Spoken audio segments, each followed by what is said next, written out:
We'll never smoke the dizzy, but we can always share some ditties. It's just a cup in time. This song doesn't have to rhyme. Life's all of us, not every moment we can be feeling fine.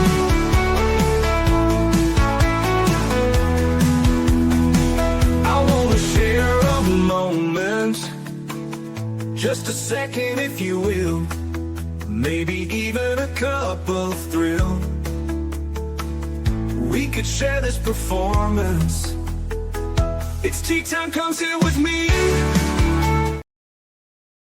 Well, welcome guys, Miss Liz in the house, and we are here tonight with Bjorn Leesson, and we're going to talk about his new book, and we're going to bring that up in a little bit. But before we get started, everybody knows how Miss Liz works. I'm going to get you over to Facebook, LinkedIn, Spotify, YouTube, TikTok, all of those good platforms that you guys all know about. Like, follow, and subscribe, and get these tea times out because they all do make a difference, one cup at a time.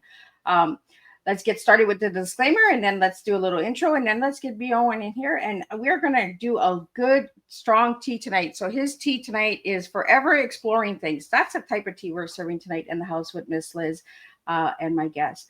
So let's get started with disclaimer. Disclaimer for Miss Liz's Tea Time live show. Miss Liz's Tea Time is a global platform dedicated to sharing real-life stories, diverse perspectives, and meaningful conversations that inspire awareness, healing, and connection. Miss Liz is going live using StreamYard. Before leaving a comment during the live broadcast, please grant StreamYard permission to display your name at StreamYard.com. Please be advised that all the content brought forward during any Tea Time show is presented in good faith.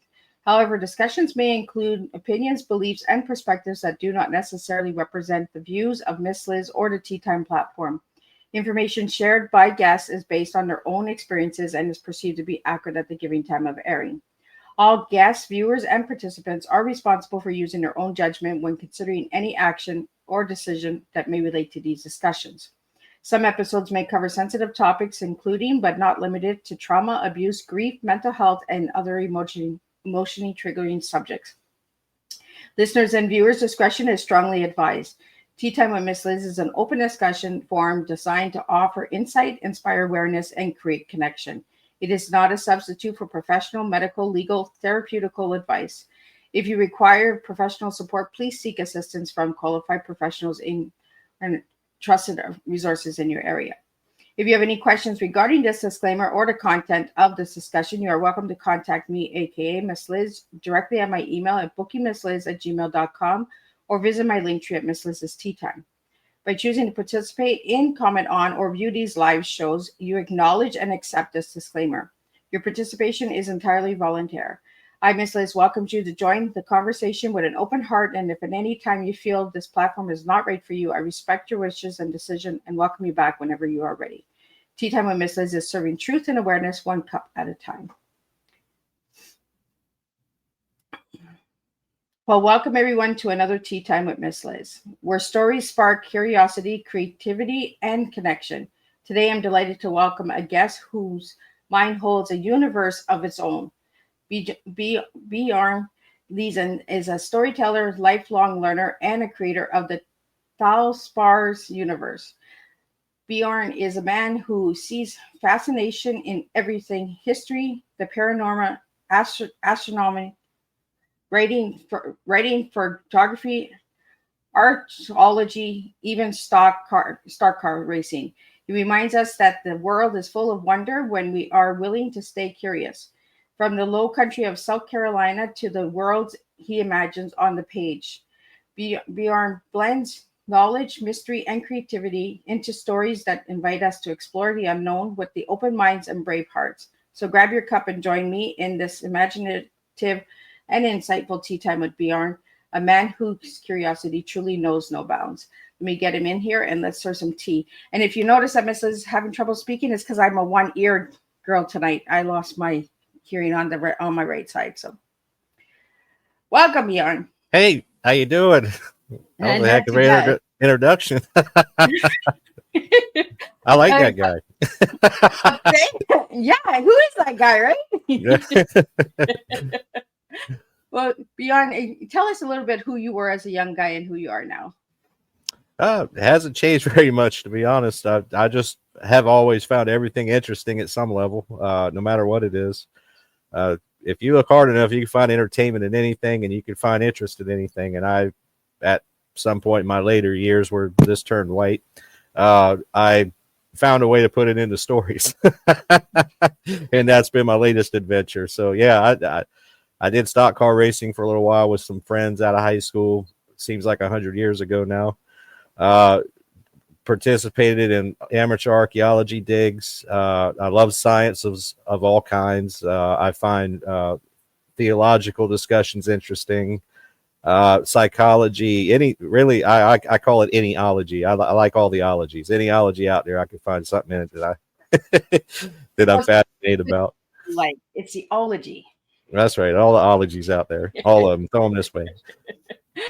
You know what? I did my homework on you, but the only thing I didn't do my homework on was the stock card racing. I got everything else but that. No, So we'll have to get a little bit into that later in the show.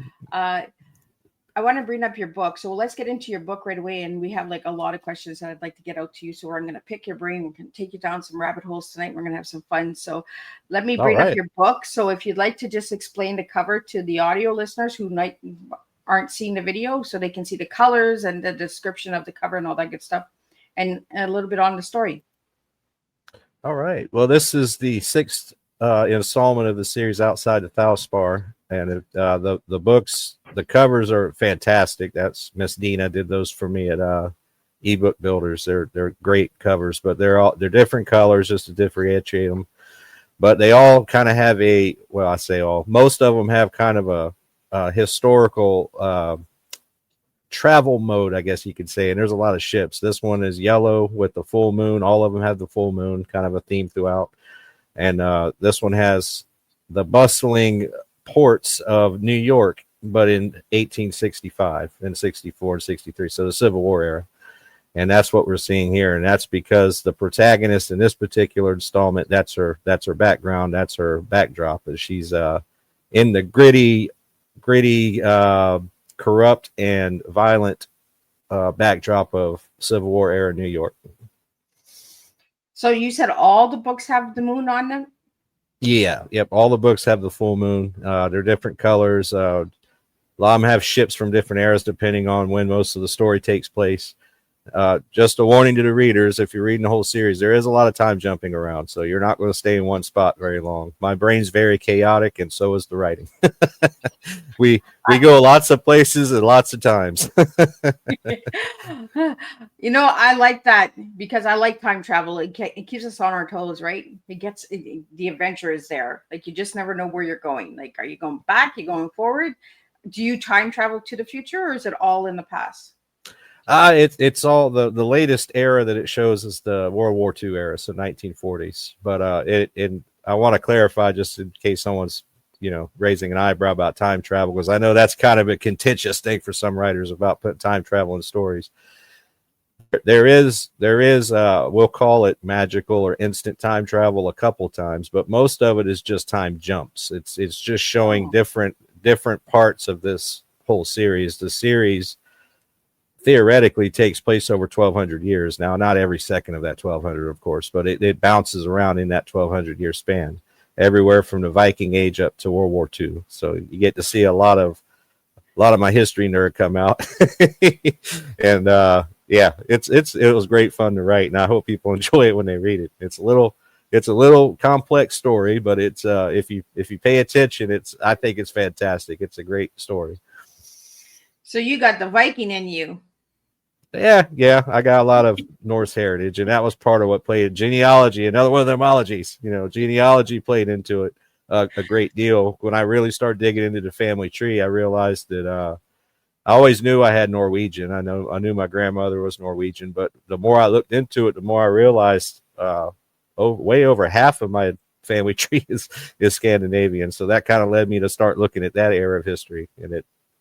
Well, you never know. We might be related because right. I have Norwegian blood in me too. There you go. Where are you at? Are you in? Small world, right? Where are you at? What city? Well, I'm in Cornwall, Ontario, Canada, but my grandma came from Norway, so Oh, okay. Yeah. Well, Yeah. very likely.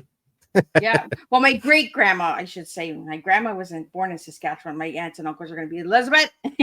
Yeah. Get it right. But here's Great some more. grandma came from Norway. Well, here's some more history nerd for you. Whether you're looking at it theologically or you're looking at it scientifically, we're all cousins. We're all related somehow. So, Right? We're all hey, brothers and cousin. sisters. Right? Exactly. That's you can't be too hard on your fellow man. They're your family, right? Absolutely. And I noticed that a lot of people that have the Norwegian blood in them, they like the time travel and the time jump in storytelling as well. Mm-hmm. Must be a genetic thing. Right? It has to be. Well, there was a time where our people were the greatest seafarers in the world. Maybe we just want to go back and visit that time. That was a good time. I think that was a good time. I think we need to go back. Minus the violence. But yeah, the traveling was awesome. Well, I think there was a little action back then, a good fight in us. So, Oh, yeah. Yeah. We're stubborn people. right? Oh, yeah, that's one thing. Norwegians are stubborn. So we had some questions come in, and I want to get those out to you. The first one is: you spent a lifetime feeding your curiosity with everything from history to astronomy to stock car racing. What sparked your passion for exploration, and how does it shape who you are today? You said exploration. Well, that was the last thing. Yeah. Oh, exploration. Just I don't know. It's just been in me. I mean, I was a curious kid. 100 years ago, I was a curious kid, and a lot of the history came specifically from. I wasn't born in and raised in Charleston, but we call it Charleston because that's what everyone knows from South Carolina. If you're not from South Carolina, we say Charleston. That's the whole area down there. But it's heavily filled with Civil War history. Obviously, the Civil War started there at Fort Sumter, so that sparked my interest right off.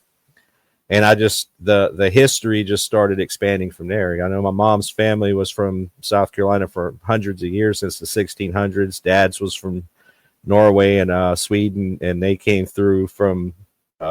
They also came. Well, they came between 1600 and 1800, depending on what line you're talking about. But yeah, it's just in me, just the fascination with everything, the exploration of all topics. I don't even have an idea how to explain it. It's just always been there, and it's a little bit of a family thread. I have an aunt who is the same way. When I started really getting into the family tree, she'd already written a family Bible. I didn't know that, so we got together and compared notes for years, and found all kind of stuff. I found stuff she didn't have. She found stuff I didn't have. So it was fascinating.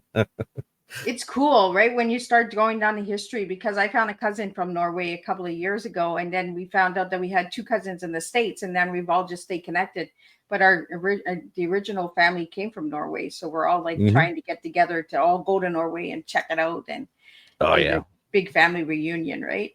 Yeah, one day I got to do that. I did go to England. I have a lot of English ancestry too, and I did manage to go to England and spend a lot of time in there, in Scotland and Wales. So that was a blast. So I really do want to hit Norway eventually. Well, we should all go together, right? Let's all see if we're related. Let's see the family Bible. We could do that cruise, that follow the Vikings cruise. Yeah. Yeah. Right. Mm-hmm. I want to get into the paranormal, because a lot of people that come from Norway and that area believe in paranormal a lot. I do as well. So let's get into that. What got you into that, Bjorn?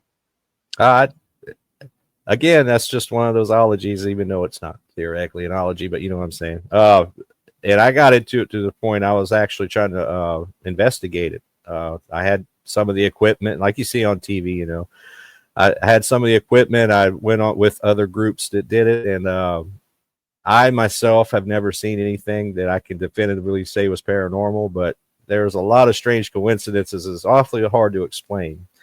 And I do know a lot of people that I had trusted implicitly that they're honest people, and they absolutely swear by certain things. And I can't dismiss that. And if you really look at it now, what does man really know? We know about 1% of what we think we know. And whether you believe in an ultimate, an all-powerful God, or whether you don't, the universe is unbelievably complicated, and we don't even know a bit of it. So how is it so easy to dismiss the paranormal? I believe it exists. I don't think I'm sensitive to it. In fact, that same aunt of mine, she is sensitive to it, and she's told me stories. My mom was, so I believe it's there. I just don't think everyone can see it, and I'm unfortunately one of them that can't. But it's there, and and I think it is hard for a reasonable person to say it isn't. So, Boyne, did you put the paranormal into your storytelling? Oh yeah, definitely. In fact, when I created the main protagonist is named Mariel, the Docker's daughter. She's the Viking that starts the whole series off. Part of my writing style is more storytelling than literary. I'm more of the guy sitting at the campfire telling a story than I am.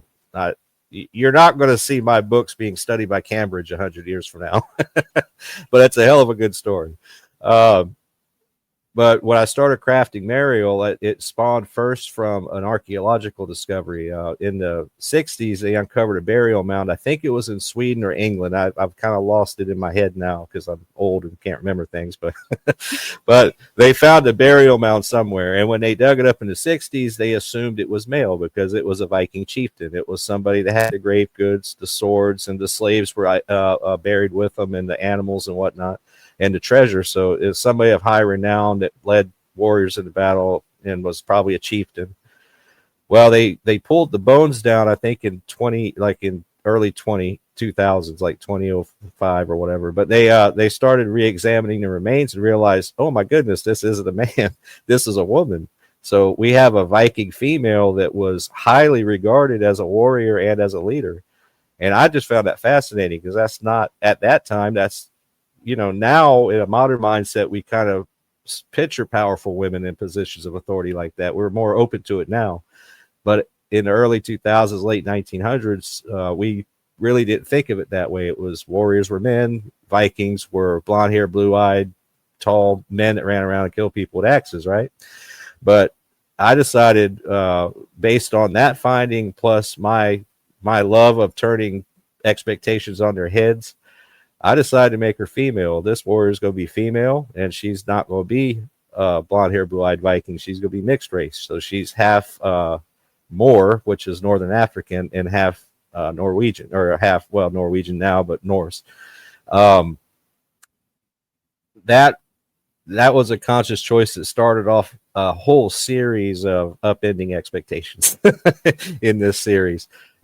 Nothing ever happens if you start reading it. Nothing ever happens the way you expect, and nothing ever happens the way we're told to believe things happened. And the great part about it is it's all grounded in fact of some kind. That none of it's okay. There is a little bit of stuff I made up, but in general, a vast majority of spice in there. Oh yeah. You gotta have a little bit of artistic license involved.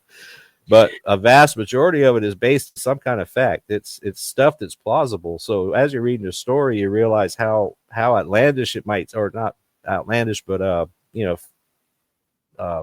fantastical, I guess. As you're reading it, it's still grounded. I mean, it's still something that could happen. It could actually happen, and you could actually see it happen. So that was the great fun. I think I rambled a little bit on that one. But that's okay. We can ramble all night long. I hope so, because that's the best thing I'm good at is rambling. No, but it was great fun making her, and then I just carried it on. I kept making more interesting characters and more interesting backgrounds and more twists, more little known historical facts that I blew up into a plot point. So it was great fun to write it. That's why it kind of exploded. It was supposed to be a short story about Mariel, but it ended up being an 8 or a 7 book series. You had a lot to say. Oh yeah, plus spinoffs coming. So I'm not done. It's going to keep going. Is there more books coming in the series? Yeah, there's the last book. I'm kind of waffling on a fence. There's a 7th book. The one you just showed earlier. This book is the 6th book. The 7th book is right now what I vision to be the end. It's the end of the series, but there is an 8th possibility, and I don't know if I want to deconstruct the story I wrote and make it spinoffs, or whether make it the actual 8th installment. I feel like maybe the series should come to the end at 7, so I don't overplay the series. But the great part about it is it's a whole universe, so I can write whatever I want, and it's still within the universe. It's all of creation, so it's awesome. I think the number 8 and number 8. I don't know why, but the number 8 would be good to finish it. Okay, you and I are a lot alike then, because I told my editor that, because we talked about ending the series at 7, and then I said I don't like odd numbers, and it's ironic because Mariel, the character, also does not like odd numbers, so I threw a little bit of myself in there. But I told her I got to write an 8th one, and she said do it. But I'm still waffling. I don't know. It may be 8. It may, or that 8th book may become a spinoff and like, reconstructed to be a spinoff. But there's more coming either way. I think a number 8 is good. We have a question that came in the studio. I'm just going to pop it up on the screen here. And it says, what does it take for a writer today to write compelling and successful science fiction and fantasy stories? To me, and I've said this in other interviews, to me, the most compelling element is you got to have passion. You got to put the passion into the story. My series is a prime example. It doesn't follow any of the literary rules, to be honest. You're supposed to focus on 7 or less characters. Oh no, I blew that up with dozens of characters in each book. You're supposed to stay in one lane on genre. Oh no, we got to have 4 or 5 genres mixed together. I went absolutely bonkers, but it came out great. The reviews are wonderful, but the problem, of course, it creates a marketing issue. So poor Mickey doesn't have a clue how to market this thing, because it's not, it doesn't fit in any box, but it is very entertaining, and the reviews reflect that. People love it. They just don't know what to call it, but they love it. But that's really it to me, is have the passion and put it in the story, but put yourself in the story too. Don't write it as a cold outside observer. Every character in my books, like I say, there's dozens of them. I mean, dozens and dozens of them. And all of them have traits from somebody I know, someone I used to know, myself, family members, all these little quirks and ticks people have in the story. I probably knew somebody that had it, and that's why it's in there now.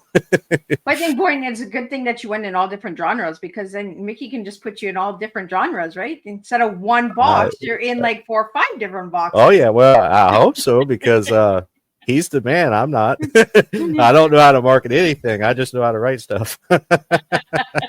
I just do the universal stuff. That's right.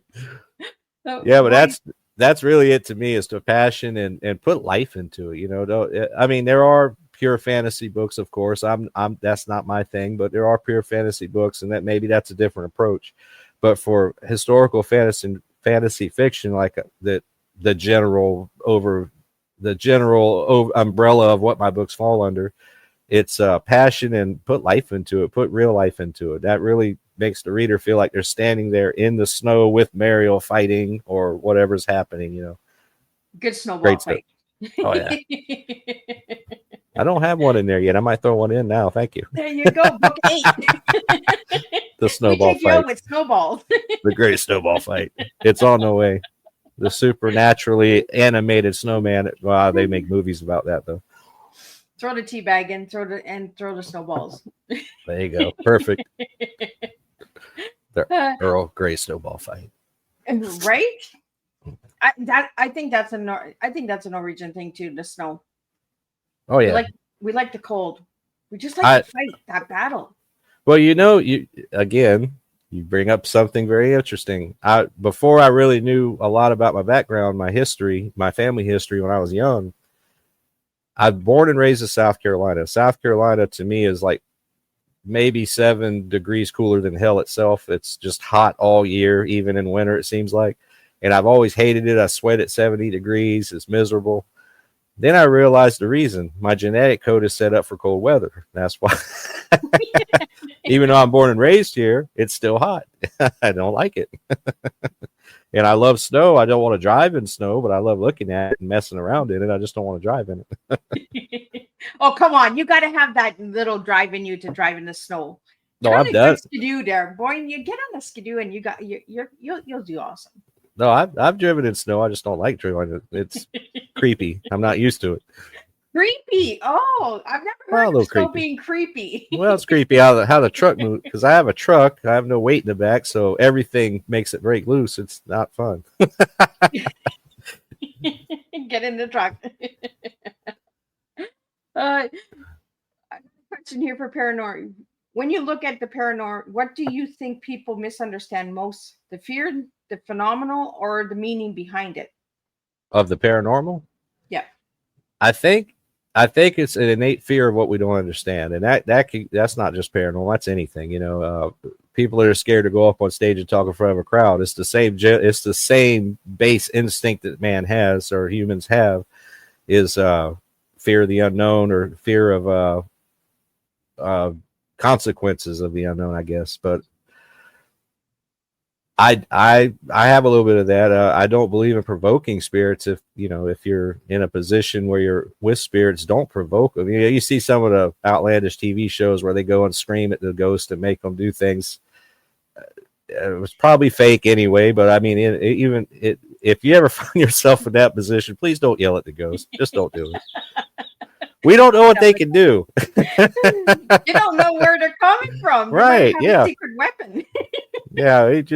Maybe it's best just to have a nice, gentle conversation. Say, hey, if you don't mind, would you please not make so much noise at night? Or something. So you're the kind guy with the ghost. Yeah. And if the ghost ends up being malicious and demonic, then move. Don't stay there. Run. Yeah. Just move on. Find something else to do. Not that. So, Boyd, have you ever experienced something that you couldn't logically explain, and did it change the way you see the world? In a way, I did say earlier, I've never experienced anything I could definitively say as absolute proof that the paranormal exists, but there have been things. I did participate on a investigation of a Civil War era plantation home. Of course, it's been abandoned for years, but I went with a group that was restoring it, and they brought in a team of investigators, and I was asked to join them as a guest investigator, and I was happy to do it. My equipment didn't catch anything unusual. A lot of dust particles. Everybody talks about orbs. I'm not convinced orbs are any more than dust. But one thing that their equipment picked up was another voice that shouldn't have been there saying my name. So that was a little creepy. and I could only come to one conclusion when they shared it with me. I said, well, either these people are complete charlatans and they put it in there, or it's absolutely real. It can only be one of two things. So that was pretty, I guess, creepy. It was a little bit of adrenaline rush when I heard it. Other than that, there was a photo. I was part of a cemetery cleanup crew. There was an old cemetery near where I lived at the time that was overrun with the forest. The wilderness had taken it back over. And I was with a group that wanted to clean it up. We went and cleaned it up. But of course, as we're cleaning it, we're taking pictures. And I'm telling you, this picture was shocking. It was clearly to me, and most people saw it the same way that were in our group. It was a very faded, very faint outline of a man, a woman, and a child standing at the fence that was like 30 feet away from where we were working. And they clearly weren't there. I mean, we did, they were old fashioned clothes. You could barely see coveralls. It was impressive. I said, okay, again, this is either completely fake or completely real. It can't be in between. There's no misjudging what we're seeing here. It's gotta be, yeah, it was, but those are the two most, I think. Yeah. I've kind of moved on from it some. I still find it interesting, but I don't really actively pursue it anymore. I think that in a way, it almost needs to just occur. It needs to come to you in a natural way. I don't think forcing it is the way to go. Just like I was making jokes earlier about screaming at the ghosts, kind of in the same realm of thought. The same thought process. If you're going to experience it, it probably should just happen organically. Don't run around trying to find it. Right? Don't chase it. Right. Yeah, I think, for scientific purposes, maybe, but just to do it, maybe not. So we have some questions here on the cosmos and mystery of existence. Do you believe the universe is more magical, mathematical, or mysterious? I think it's going to end up being a blend of all of them if we ever get to the point we can actually understand it. Right now, we're light years from that, I think, as humans. But I think in the end, and I'm actually writing one of the spinoffs I was telling you about. Actually, I'm writing like 5 of them at the same time. So this is one of the 5 I'm writing, but it actually addresses that in a way. It talks about the ability to calculate what I call the song, which is the fabric of existence, and being able to calculate it with math. And it involves a gifted young woman that's agoraphobic, and she's very she has anxiety hangups and social hangups real bad. And in the story, it shows her progression. But part of her ability, she creates her own discipline of math, higher mathematics, and she's able to actually decode the fabric of the universe. And it plays into this whole big story I won't share right now, but but the question is timely, actually, because I'm actually writing a story about that. I think we're going to find that all of it connects. I think magic is math, math is magic. I think it's all going to end up connecting, and we can't visualize it now, where our brains aren't evolved enough for that yet. But I think one day, somehow, some way, we'll see it. I think it'll be a combination of everything we think we know plus stuff we don't know. It's going to be pretty exciting. Well, we have another question here. If the cosmos could speak, what do you think it would tell us about our purpose here? It's a good question. I don't know that we have it. I don't know that there is an answer to that. I think it's unknowable. If you're religious, God's plan is unknown. If you're not religious, the plan's still unknown because we don't know it. I don't know that I think we'll have to transcend past our form that we're in now, our physical form in the living world, to understand it, if even then. So I think seeking the purpose of the universe is probably pointless. I don't think we'll ever understand it completely. What theories about the universe excites you the most? The multiverse, ancient astronauts, cosmic consciousness, or something else? Oh, all of it. All of it's interesting. All of it. All of the above. All of it. All of it. I mean, it's all fascinating to me. The ancient aliens theory, I think that's what they're referring to, ancient aliens. It's hard. Again, I'm one that I have a scientific mind, but I also have a gut. I trust my gut feelings too, and that's hard to separate. A scientist rarely goes on gut feeling; they go on science. And somebody who's purely intuitive doesn't put any stock into science. So I'm kind of a mix of the two, which probably explains why my brain never shuts off. But yeah, I don't know. That's a hard question. I do. I think it's all of it's is the same amount of interesting to me. But ancient astronauts is hard to say that they absolutely don't exist. There's too much evidence, circumstantial evidence, I'll admit, but there's too much evidence to say there's nothing to it. Just in our life, well, in my lifetime anyway, and when I was coming up, there were no other planets. There was the 9, because I still count Pluto. I don't care what anybody says, Pluto's still a planet. That's how I was raised. Pluto's a planet. It's the 9th planet.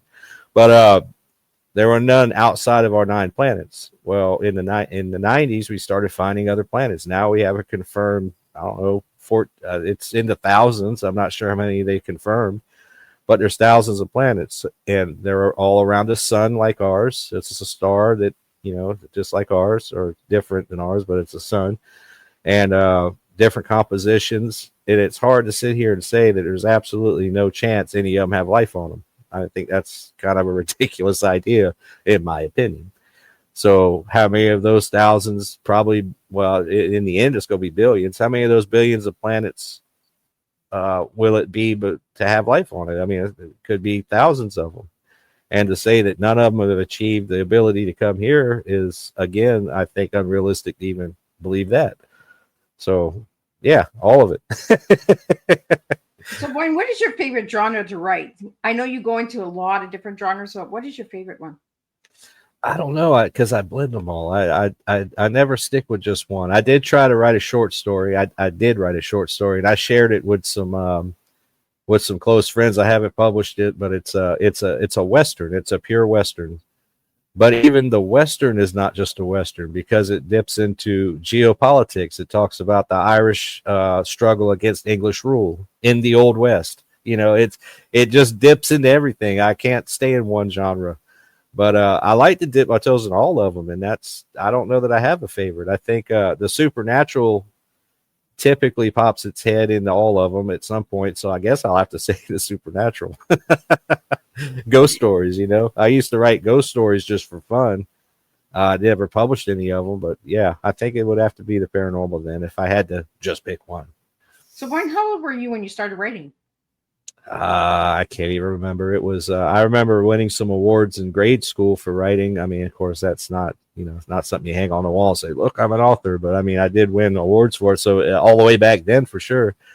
I did do technical writing for many, many years. I did that part of my job in various factories I've worked at.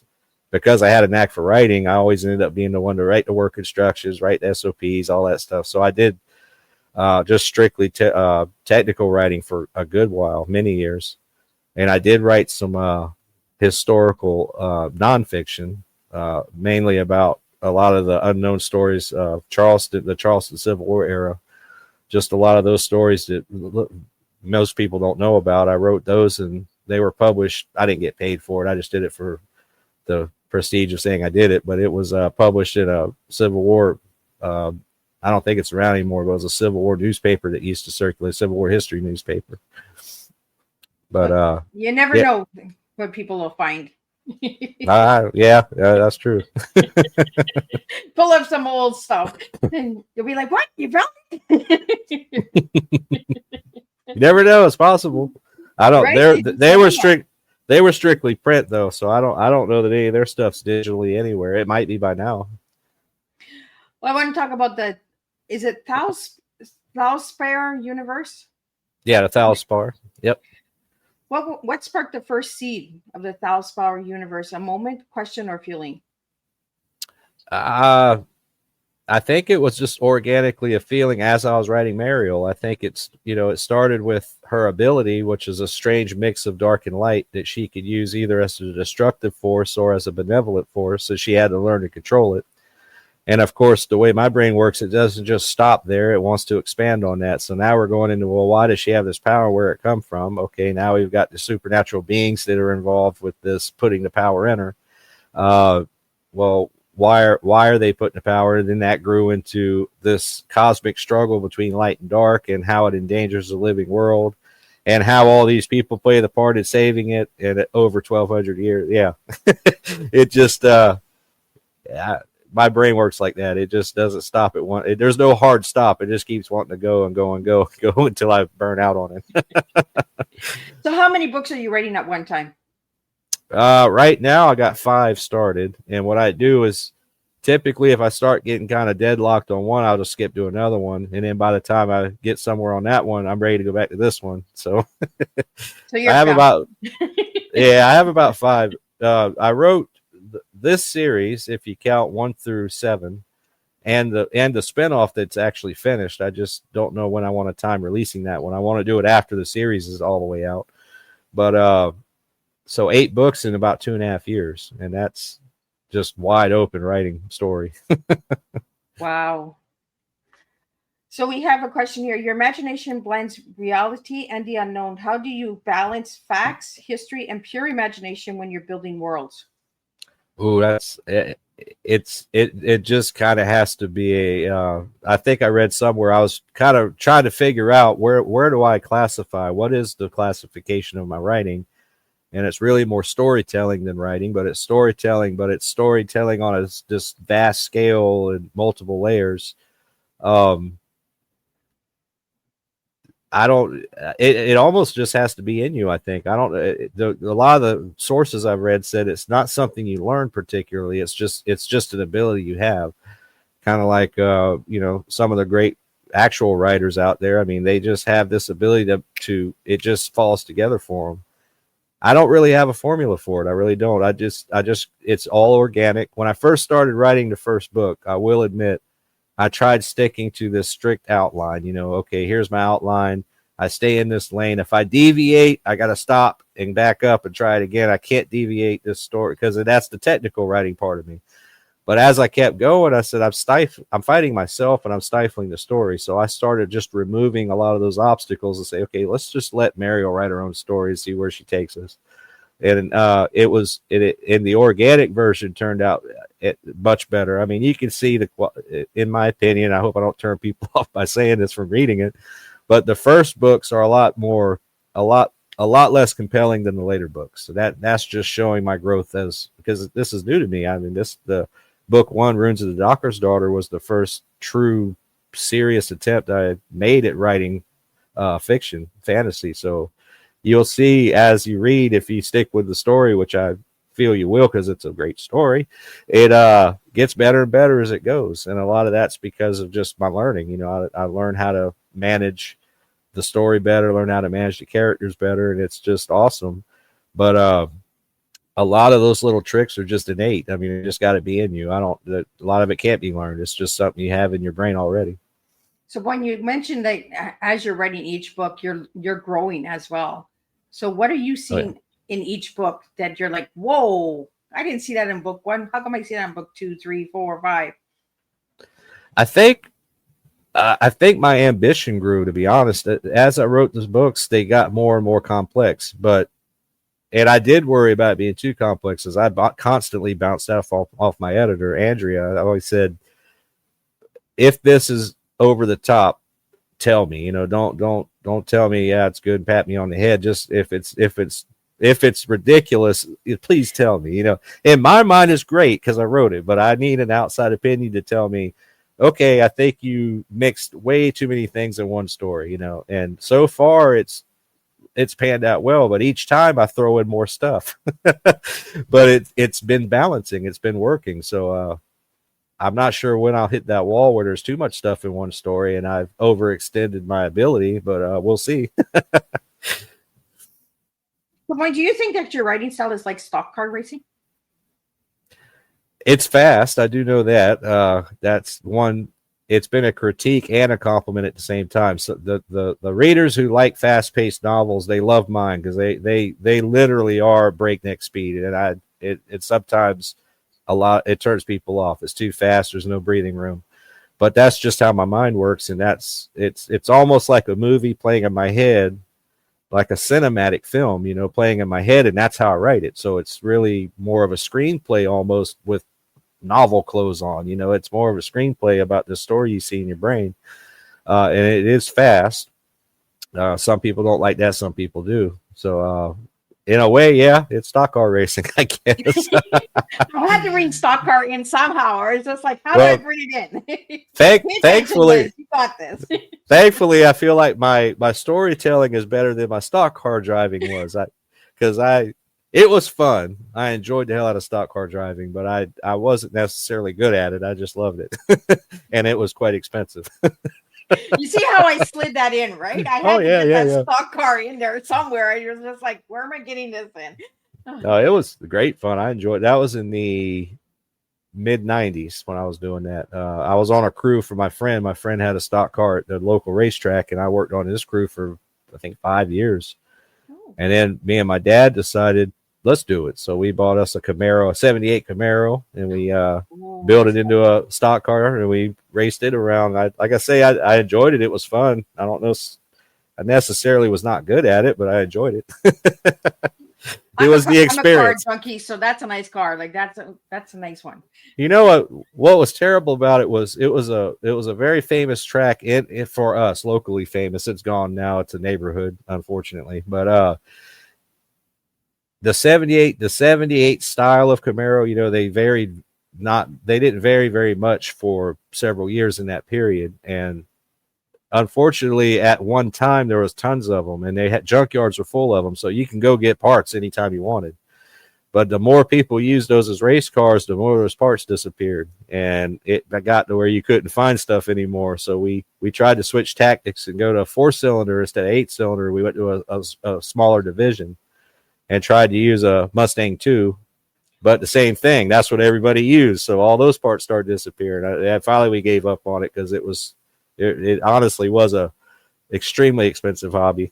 The cost outweighed the fun after a while, and we had to stop. But it was great fun while we were doing it. It was awesome. Yeah, I'm a big junkie on cars. If you want to take me out to a car show, because I'm just like, that's better than roses and wine and dine me. Just take me to a car show. Oh, I like to see the motors. I like to see the character and the art to the cars back in the day, right? You don't see that artwork anymore. I don't know if it's just because I'm getting to be an old goat now or what, but when I look at cars now, they all look the same to me, and I don't know if it's just me. There's no uniqueness to them anymore. Right, They're all the same box. I'm gonna tell an embarrassing story about myself. You'll enjoy this one, and it relates to cars. My wife is a big fan of buying a new car every 2 or 3 years. I don't know what she's one of those people that has to have a new car. I buy a car, I drive it till it doesn't drive anymore, and then I get another one. And I never buy them new. I buy used cars, drive it till it doesn't work, and get another one. That's just their transportation to me. That's it. We debated about her getting another car. I kept trying to argue, look, we're trying to pay off all the bills. We want to be debt free in 4 years or whatever. Let's hold off on that. The car's still good. There's nothing wrong with it, yada yada yada. One day she comes home, and I was staying on the porch, and I looked at the car. Something seemed odd about the car, but I wasn't sure. It was the same color. It was the same general shape, but the hubcaps were different. Oh. And then I realized it's a different car. It was a whole different car, but it looked exactly the same as the car she had before. I find there's no uniqueness to any of the cars. They all look the same. Like her first that round fit. Like, I don't know. There's no uniqueness to the cars anymore. No, you're right. And that's why I didn't even know. I mean, maybe you could say I'm oblivious. Maybe I'm getting oblivious in my elder years. But I mean, it was a Kia when it left and it came back a Honda, but it looked the same to me. It was the same car, except it had different hubcaps on it. Different emblems in the front. Right. Yeah. But I'm with you. That. They all look the same. I don't know. They just look the same to me. I like the long hoods, like the older cars that had the longer hoods or the long ends. Like, and they were sturdy. They were heavy. Like, they had substance. My first car was a Pontiac, a 1986 Pontiac. There you go. Yeah. Mm-hmm. Yeah. It was nice with the wood and everything inside. Oh, it was nice. Yeah. They had character. They were different. They were different from each other. Now they all look exactly the same. And like you said, well, you brought up like the substance behind them. Yeah. I mean, originally they were made out of metal, and they were, you felt safe in them. You know, if I end up in an accident, I'm not, it's not going to fall into a million pieces around me. I don't feel that way now. They don't feel that way anymore. Now I'm worried they're going to crumble up like a ball of paper. Well, Boyne, I got some lightning questions here for you. I want to get them out to you. Okay. Your favorite color is gray. So what does gray feel like to you? Gray is multi-utilitarian. I like gray because it goes with anything. I don't have my gray flannel on. Usually I wear my gray flannel for these things, but it's multi-utilitarian. You can use it for anything. Gray works for everything. It can be conceivably used to absorb heat and deflect it depending on how you arrange it. I mean, it's just like the perfect color. You're the first guest in all of my shows, over 500 shows, that has given me gray for favorite color. That's like interesting. Well, gray gets a bad rap. Okay, gray. Everyone thinks gray. Oh, it's gloomy. Look at the gray sky. It's going to rain. Okay, well, rain brings life to the planet, but it's not gloomy. It's a good color. It gets a bad rap. I defend gray to my dying breath. I like it. And the word that you gave me for yourself is complicated. What's so complicated about you, Boyne? Because my brain, it just goes in 1,000 directions. It feels like there's 20 people in there. I had a coworker years ago. I've told this story on another interview, but I feel like it should be repeated. Years ago, I worked with a gentleman. We were both supervisors in the same factory, but he was in a different department. But we used to smoke out in front of the plant at the smoke table. We sit there and just chit chat. And one day, I don't even remember what it was talking about, but I was just rambling on about disjointed topics, just rambling. And he finally looked at me. He goes, "How many people are in there?" I said about 7. 3 are asleep and 4 are awake at all times. Well, see, you're good. You don't need company. You got company. That's right. I got all 7 of me. I'm good. You don't have to worry about going out. They're all there. That's Come and right. have tea at any time. Well, some like coffee, some like tea. Yeah. Are you a tea or coffee drinker? Mainly coffee. that's a genetic trait from my dad. He was old Navy guy, and I drink coffee all day long. Summer, winter, doesn't matter. Oh, so you're a coffee drinker. But I do like tea. I do like Earl Grey, which is in this cup. This cup has Earl Grey. This cup has coffee. See, so I have a little. Oh, so you're double dipping. I am.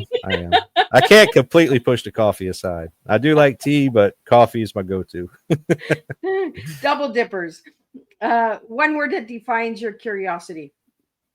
Everything, just everything out there. I could find interest in anything. I could look at some kind of widget that, like a part that I find in the plant I work at. I could pick it up and start looking at it. It just start imagining how it was made, what it's for, even though I have no idea what it is, what I can use it for if I take it home. You know, there's all kinds of stuff. And again, that comes from my dad.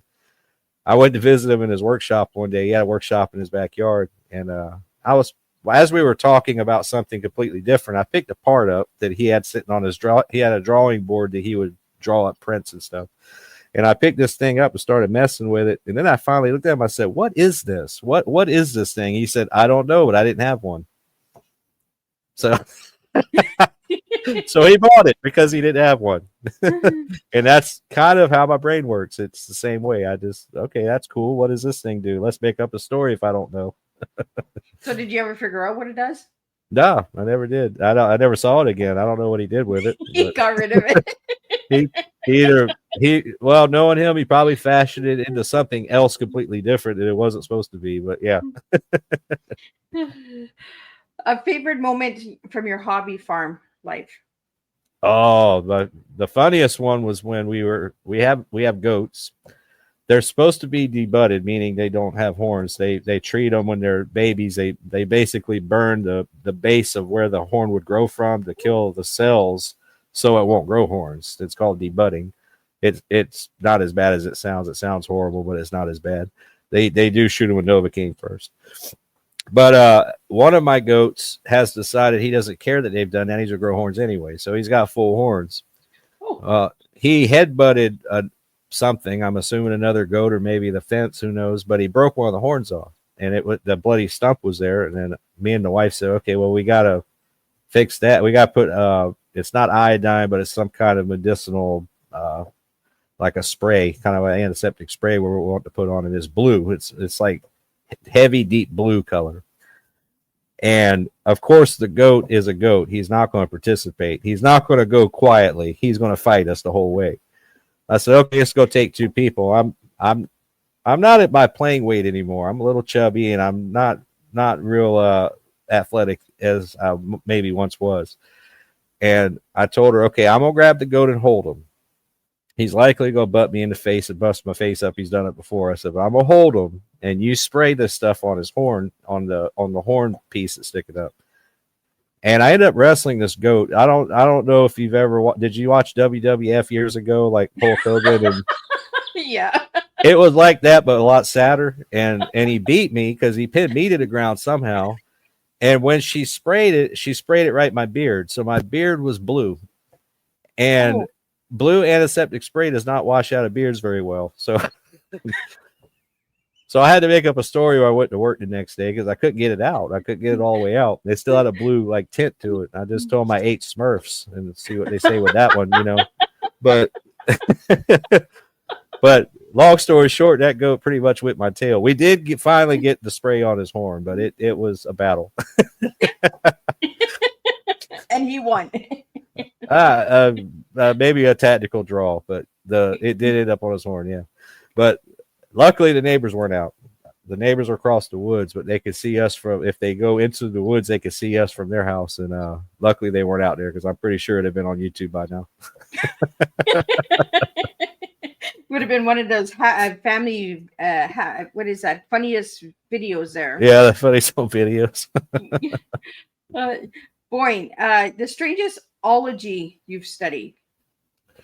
Probably vexillology, the study of flags, believe it or not. I've actually, I studied the construction of flags, the fly, the cantor, the whole thing. I've forgotten a lot of it by now because it turns out your brain's like a hard drive.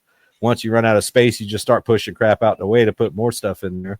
So a lot of that's gone because I haven't done it in years. But yeah, even the construction of flags is fascinating to me. The history of flags, all the way back to when it was just basically a piece of bark with some primitive paint on it. That was a flag, so to speak. And the uses of them, the Army has a whole signal corps, not really anymore because we have digital now, but in the past, the signal corps was nothing but flag waving. You know how like young ladies do flag dancing now? Oh, that was kind of how the military used to communicate on the battlefield. They basically flag danced and used all these different flags to communicate troop movements and stuff. I mean, all of it. It's all fascinating to me, but that's probably the weirdest one. Most people think it is. Now you got me doing homework for flags. Yeah, there you go. It's amazing the stuff humans have come up with that we have largely forgotten at this point. But yeah, we've done all kind of weird things. I think it's nice to bring the flags back though, because a lot of people, when I did the flags on the posters in season 3 and 4, were like, "What country is that?" And I was like, "Really?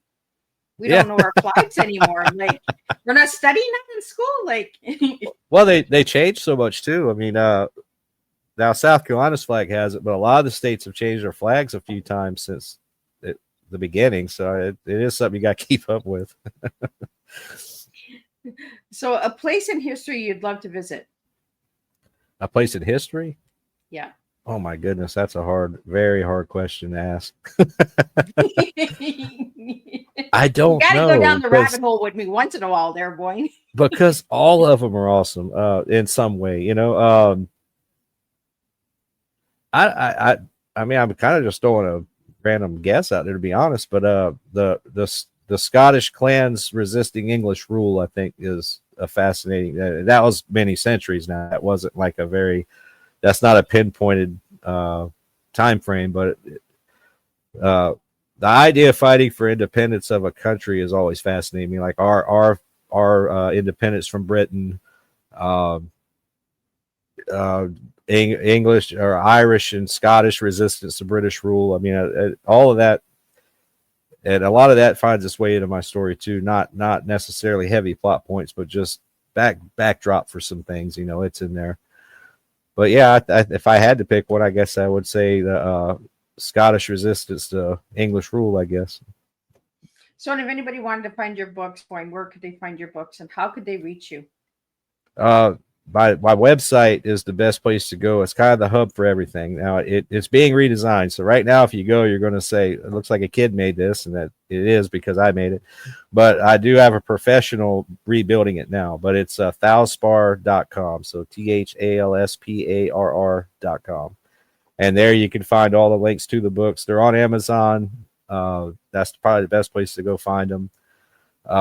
There's little tidbits for the readers of the series. I plan on putting a lot more. There's going to be some free things on there, like audio books, short stories that I've written, like the Western I was talking about. I'm going to redo that one and offer it as a free offering. Maybe one day merchandise. We'll see where it goes. But yeah, it's the best place to go. It's the hub. So can you just spell out your website? I want to put it up on the screen for the viewers. Okay, it's THALSPARR.com. Thalsparr. I'm just going to pull it up so that we can. Oh, did I spell it wrong? I will get it into the show notes. I may have spelled it wrong. The only thing I found on you was LinkedIn. And I was just like, I can't find this man anywhere. I can find your books, but I can't find you. So I found your LinkedIn. But I will get your website up into the show notes and all that good stuff for all the viewers and listeners out there. Wow, cool. I appreciate that. So when's the next book coming out? It will be, I don't remember the exact day, but it's going to be March 2026. And that'll be book 7 called Rune of Building. And it's the second part of the series that focuses on a protagonist named Josephine. And she is a very dark character. She's very different than all the others. The others have their moral ambiguity and they have their flaws. But she is very dark. But she is a good guy in the end, but she is a very dark character. So be ready for that. And it's very gritty New York. Like I said, it starts in New York. It ends up in the old Western frontier. But it's not one you want to read to the kids. It's pretty dark. Not for the kids. No, it's pretty dark. So a lot of mature themes in it, but it's not dirty, but just mature. You know, a lot of mature themes throughout. I'll just leave it there. So, Boyne, do you have any final words for the listeners tonight?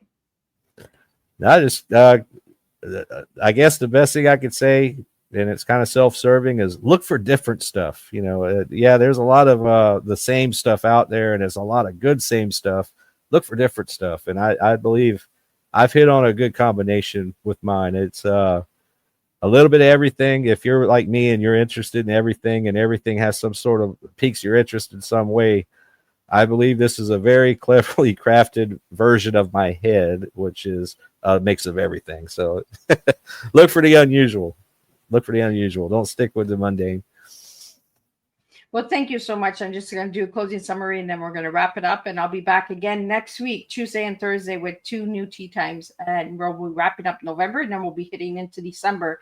And Miss Liz is already booking for next season. So look forward to all those different incredible tea times that are coming. But tonight, what a captivating tea time this has been with Bjorn Leesson. His presence reminds us that curiosity is not just a trait, it's a compass. And the more we allow ourselves to explore, question, and imagine, the more alive we become. Bjorn shows us that the world is layered, past, present, and the mysteries in between. And that storytelling is where layers finally meet. As you move through your day, take a moment to ask yourself, what wonders have I stopped noticing, and what part of my imagination am I ready to wake up again? Thank you, Bjorn, for pouring a cup of filled with fascination, wisdom, and the spirit of endless discovery. Your stories remind us that learning isn't a task, it's an adventure. And I'll see everybody same time, same place, and we'll do this all over again. Thank you.